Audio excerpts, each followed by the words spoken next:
ये तस्वीर एक ऐसी लड़की की है जो शादी से पहले ब्यूटी पार्लर गई थी, अपने पिया के लिए सजने संवरने के लिए। लेकिन इस लड़की को नहीं मालूम था कि जिस ब्यूटी पार्लर में वो अपने पिया के लिए हाथों में मेहंदी लगवाने जा रही है, वहाँ वो हाथों में मेहंदी की जगह खून लगा होगा। क्योंकि इस दुल्हन को एक सरफरे आशिक ने शादी के महज कुछ घंटा पहले ही मौत की नींद सुला दिया है। इन दिनों इस लड़की की कहानी खूब वायरल है। ये लड़की जो कुछ ही देर के बाद सुर्ख जोड़े में सजने वाली थी, लेकिन इस घटना ने लाल जोड़े से पहले सफ़ेद कफन पहनने पर इस लड़की को मजबूर कर दिया। दरअसल पूरी कहानी कुछ यूँ है कि 22 साल की एक लड़की थी जिसका नाम था काजल। ये लड़की मध्य प्रदेश के दतिया ज़िले की सोनागिरी थाना इलाके के अंतर्गत बरगाई गांव की रहने वाली थी। इस लड़की की 23 जून को शादी थी। लड़की वैसे तो रहने वाली मध्य प्रदेश की थी, लेकिन शादी का मंडप उत्तर प्रदेश के झांसी में सजा था, क्योंकि जिस लड़के से शादी होने वाली थी वो लड़का झांसी का ही रहने वाला था। मंडप में खूब चहल पहल थी, लोग खाने पीने में लगे हुए थे। उधर 23 जून की रात को काजल झांसी के सिपरी बाजार थाना इलाके में एक ब्यूटी पार्लर में मेकअप करवाने के लिए गई हुई थी। इसके साथ उसकी 3 सहेलियां भी थीं। तभी काजल का प्रेमी दीपक गौतम वहां आ जाता है। पहले ही से दिमाग में खूनी मंसूबा पाले हुआ था। दीपक पहले ब्यूटी पार्लर में आता है और दरवाज़ा खोलकर सीधे अंदर चला जाता है और काजल को अपने साथ चलने को कहता है। लेकिन जब काजल मना कर देती है तो दीपक काजल के साथ बहस करने लगता है, जिसके बाद वहां मौजूद काजल की सहेलियों और पार्लर की संचालिका ने दीपक को ये कहकर बाहर निकाल दिया कि यहाँ मर्दों का आना अलाउड नहीं है। बाहर आने के बाद दीपक खड़ा रहता है और उसके थोड़ी ही देर के बाद तेजी से पार्लर का वो दरवाज़ा खींचता है और दरवाज़ा आखिरकार खोलकर अंदर दाखिल हो जाता है। अब की बार काजल से वो कहता है कि काजल, तुमने मेरे साथ धोखा किया है, तुमने मेरे साथ ठीक नहीं किया है। वो धमकी देता है कि अगर तुम मेरे साथ नहीं चलोगी तो मैं तुम्हें किसी का नहीं होने दूंगा।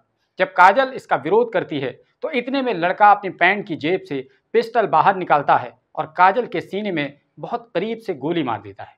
जब तक वहां मौजूद महिलाएं कुछ समझ पाती, दीपक गोली मारकर फरार हो जाता है। दीपक के बाहर से अंदर जाने और अंदर से बाहर और भागने की तस्वीरें वहां लगे सीसीटीवी कैमरे में कैद हो जाती हैं। दीपक लड़की को मारकर झांसी से फरार हो जाता है।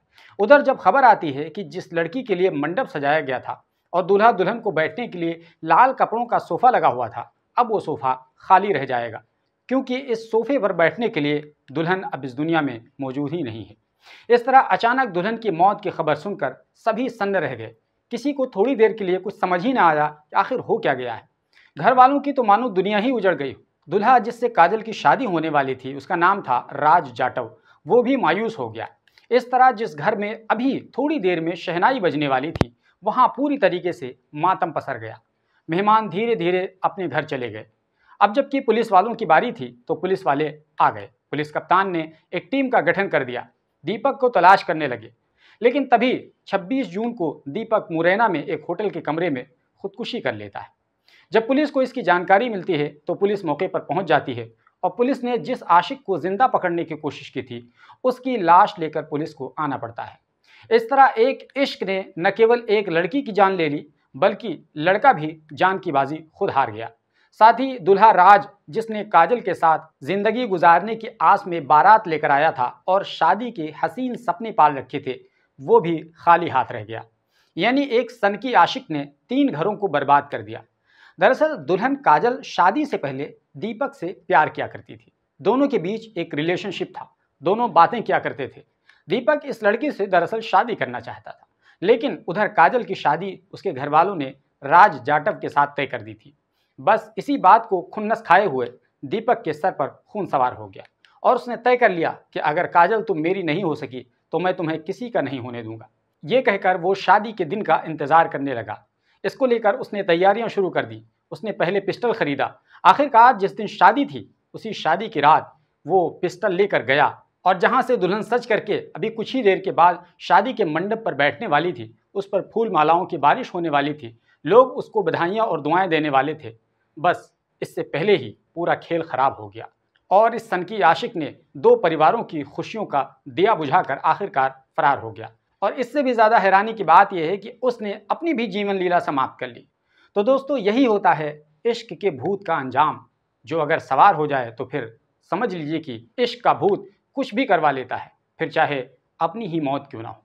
तो दोस्तों, आपको इस आशिक के बारे में क्या कुछ कहना है? अपनी राय कमेंट बॉक्स में ज़रूर लिखिए और आशिकों को आप क्या सुझाव देना चाहते हैं, वो भी लिखिए।